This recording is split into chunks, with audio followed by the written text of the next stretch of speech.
जरा सोचो कि आप एक पिकनिक पर गए हो, लेकिन तभी वहाँ पर एक बड़ा क्रिएचर आकर आप पर हमला कर दे। कहानी की शुरुआत होती हुई हमें टाइलर और उसकी गर्लफ्रेंड नेटली को दिखाया जाता है। वह दोनों जंगल में कैंपिंग करने के लिए आए हुए थे और जब उन्हें अच्छी जगह मिल जाती है तब वो लोग वहाँ पर अपना टेंट लगा देते हैं। इसके बाद वह दोनों जंगल में एक झरने को देखने के लिए जाते हैं। उस रोमांटिक व्यू पर टाइलर नेटली को रिंग पहनाकर शादी के लिए प्रपोज कर देता है। नेटली भी यह देखकर खुश हो जाती है और वह उसको शादी के लिए हाँ कर देती है। फिर वो दोनों वहाँ से टेंट के पास वापस आ जाते हैं। वहाँ टाइलर चारों तरफ छोटे छोटे फंदे लगाता है ताकि कोई जानवर आए तो उसके ट्रैप में फंस जाए। इसके बाद वो दोनों सो जाते हैं। रात को वो दोनों जब सो रहे थे तभी नेटली को बाहर जंगल से कुछ आवाज सुनाई देती है, जिसे सुनकर नेटली काफी डर जाती है और टाइलर को उठाती है और कहती है कि हमारे टेंट के बाहर से कुछ अजीबोगरीब आवाजें आ रही है। टाइलर भी उन आवाजों को सुन लेता है, लेकिन वो नेटली को कहता है कि जरूर कोई जानवर हमारे ट्रैप में फंस गया होगा, इसलिए वो आवाजें कर रहा होगा। तुम्हें डरने की कोई जरूरत नहीं है, तुम सो जाओ। लेकिन उनके सोते ही एक बार फिर से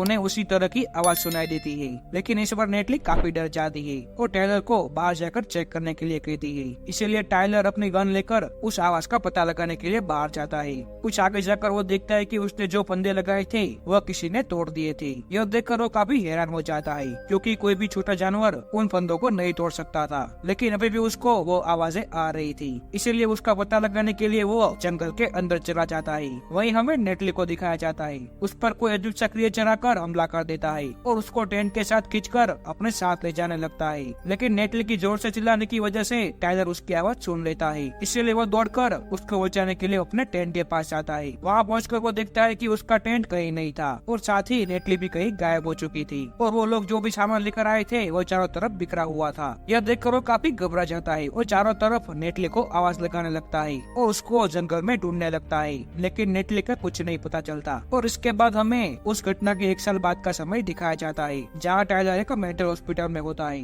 दरअसल उस घटना के बाद टाइलर ने अपना दिमागी संतुलन खो दिया था, लेकिन कुछ महीने ट्रेनिंग लेने के बाद वह पूरी तरीके से ठीक हो जाता है। उस हॉस्पिटल की डॉक्टर टाइलर से कुछ बातें करने के बाद उसके डिस्चार्ज पेपर पर स्टैंप लगा देती है। इसके बाद टाइलर वापस अपने घर आ जाता है। घर पर हमें उसकी मॉम रीटा को दिखाया जाता है। वह टाइलर से कहती है कि तुम्हें नेटली को भूलकर आगे बढ़ना होगा, लेकिन टाइलर अभी भी उसको नहीं भुला पा रहा था। फिर टाइलर उसके घर के बेसमेंट में आ जाता है, जहाँ पर नेटली की कुछ पुरानी चीजें रखी हुई थी। उन चीजों में से उसको नेटली का एक पुराना कैमरा भी मिलता है और वो वही कैमरा था जो वो लोग कैंप में ले गए थे। फिर वो एक जगह पर बैठकर उसके अंदर की तस्वीरों को देखने लगता है। उसमें टाइलर और नेटली की बहुत सारी तस्वीरें भी थी। वो उन सब तस्वीरों को देख रहा था, तभी वो एक तस्वीर के बैकग्राउंड में एक बहुत बड़े क्रिएचर को देखता है। यह देखकर वो समझ जाता है कि इसी क्रिएचर ने नेटली को मारा होगा। इसके बाद वो तय करता है कि वो उस क्रिएचर को मार देगा और अपना बैग तैयार करके उस जंगल में जाने के लिए अपनी गाड़ी लेकर निकल पड़ता है और अपनी गाड़ी को जंगल के किनारे पर पार्क कर देता है। फिर अपना बैग और गन लेकर जंगल में उस क्रिएचर को ढूंढने के लिए निकल पड़ता है और जब वो जंगल के अंदर जाता है तभी वहाँ उसको जमीन पर एक बहुत बड़े जानवर का फुटप्रिंट दिखता है।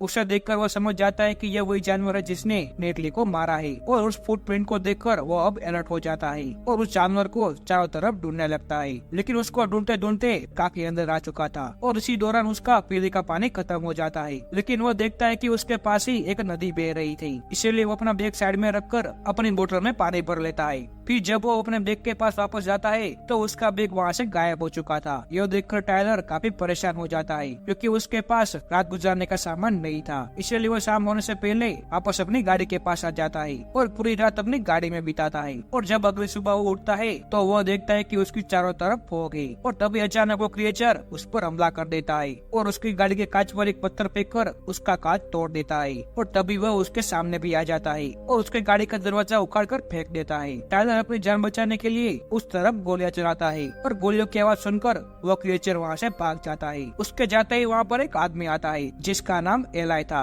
गोलियों की आवाज सुनकर वो वहाँ पर आ गया था और वो टाइलर को कहता है कि तुम मेरे साथ मेरे कैंप पर चलो और टाइलर उसके साथ उसके कैंप पर जाने के लिए निकल पड़ता है। वहाँ पहुंचकर एलाई उसको कहता है कि मैं तुम्हें पहचानता हूँ, मैंने तुम्हें 1 साल पहले न्यूज में देखा था, वहाँ पर तुम इंटरव्यू दे रहे थे कि कोई अजीब सा क्रिएचर जंगल में तुम्हारी गर्लफ्रेंड को उठाकर ले गया था। मैंने उस न्यूज को कई बार देखा है, इसलिए मैं बार बार उस क्रिएचर का शिकार करने के लिए यहाँ पर आता रहता हूँ, लेकिन आज तक मैंने कभी उस क्रिएचर को नहीं देखा। इसके बाद वो टाइलर को जंगल के अंदर एक पेड़ के पास ले जाता है। उस पेड़ पर एक खोपड़ी टंगी हुई थी। वो टाइलर को बताता है कि आज से कई साल पहले यहाँ पर रहने वाले आदिवासियों ने इस खोपड़ी को यहाँ पर टांगा था और इस तरह की खोपड़ियाँ उन्होंने 100 मील दूर तक टांग रखी है। इसका मतलब ये होता था कि यह 100 मील तक फैली हुई जगह खतरों से भरी हुई है और यह अफवाह भी फैली हुई थी कि 100 मील के अंदर एक क्रिएचर रहता था जिसे वो लोग बिग मैन कहते थे। वह इंसानों को मारकर उन्हें खा जाता था और इसके बाद से मैंने उसकी कोई कहानी नहीं सुनी, लेकिन तुम्हारे इंटरव्यू में मुझे लगा कि यह जरूर बिग मैन ही होगा। फिर वो दोनों वहाँ से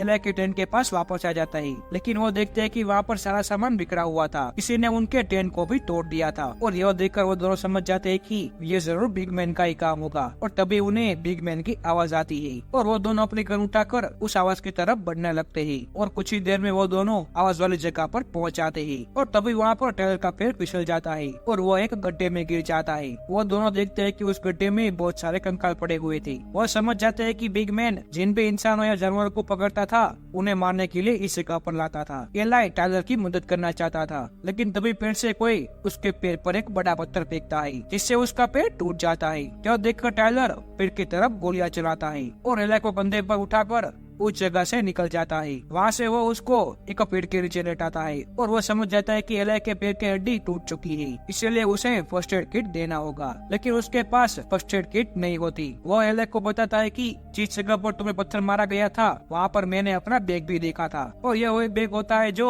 टाइलर अपने साथ लेकर आया था, लेकिन नदी किनारे से कोई उसको चुरा कर ले गया था और उसको कहता है कि उस बैग में एक फर्स्ट एड किट भी है। इसलिए टाइलर उसको वहाँ पर लेटा कर एक बार फिर से उस जगह पर जाता है जहाँ पर बिग मैन ने एलाई पर हमला किया था, लेकिन बिग मैन अब वहाँ से जा चुका था और टाइलर को भी अपना बैग मिल जाता है और उसके साथ ही उसको एक रिंग भी मिलती है और यह वही रिंग थी जो उसने 1 साल पहले नेटली के लिए खरीदी थी और उसको यहाँ पर शादी के लिए प्रपोज भी किया था। वो ये रिंग देखकर रोने लगता है। फिर वो तय करता है कि वो किसी भी कीमत पर बिग मैन को मार देगा। फिर वो वापस एलाई के पास आ जाता है और उसके पैर को लकड़ी के साथ ज्वाइन करके उसे बिग मैन के इलाके से दूर ले जाने लगता है और थोड़ी देर में ही रात भी हो जाती है। बिग मैन उन पर हमला न करे इसके लिए वो लोग अपनी चारों तरफ आग चलाते हैं, लेकिन बिग मैन फिर भी उन पर हमला करने के लिए आ जाता है, लेकिन एलाई टॉर्च चलाता है और टाइलर उस तरफ गोलियां चलाता है जिससे बिग मैन डर कर वहाँ से चला जाता है। फिर थोड़ी देर में सुबह भी हो जाती है और वो दोनों एक नदी किनारे पर फंस जाते हैं और एलाई की पैर की हड्डी टूटी हुई होने की वजह से